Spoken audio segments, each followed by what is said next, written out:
दारुड्यांनी police Jelepla दिली धाक, वाहन थेट शेतात कोसळले, 4 ते 5 पोलीस कर्मचारी किरकोळ जखमी. लिंबागणेश येथील घटना, पुढील तपास सुरू. अहमदपूर ते अहिल्यानगर राष्ट्रीय महामार्गावर मांजरसुंभा ते पाटोदा दरम्यान बीड तालुक्यातील लिंबागणेश येथे काल .27 रात्री 11:30च्या सुमारास अपघाताची घटना घडली. भायाळा येथील स्कॉर्पिओ क्र. MH20 BN 1565 या वाहनाने जामखेड येथील पोलिसांची जीप क्र. MH16 DG 6081 हिला पवार वस्तीजवळ पाठीमागून जोरदार धाक दिली. सदर पोलीस जीप बीड येथील कारागृहात आरोपीला पोहोचवून परत जात असताना हा अपघात झाला. धडकेनंतर पोलिसांचे वाहन रस्त्याच्या कडेला असलेल्या शेतात कोसळले. या अपघातात जीपमधील 4 ते 5 पोलीस कर्मचारी किरकोळ जखमी झाले असून त्यांच्यावर जामखेड येथे वैद्यकीय उपचार सुरू आहेत. काय नाव तुमचं? भाऊराव शिंदे. काय झालं नेमकं?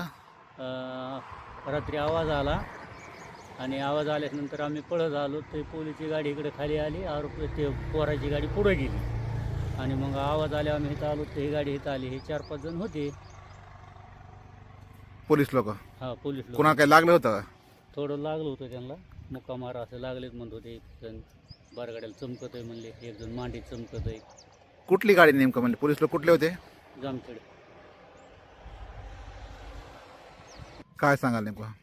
रात्री 11-11:15 वाजता मंगेश जाधव यांचा फोन आला होता. मला आपल्या कोट्यापाशी पोलीसवाल्याची गाडी खाली गेली, मला बाळाचे मुलं आणि पोलीसवाल्याची गाडीचा ॲक्सिडेंट झाला आहे. तर त्यावेळेस नेकनूरचे पोलीस स्टेशनचे लोक आणि पाडोद्याचे पोलीस स्टेशनचे लोक घटनास्थळी भेट देऊन गेले.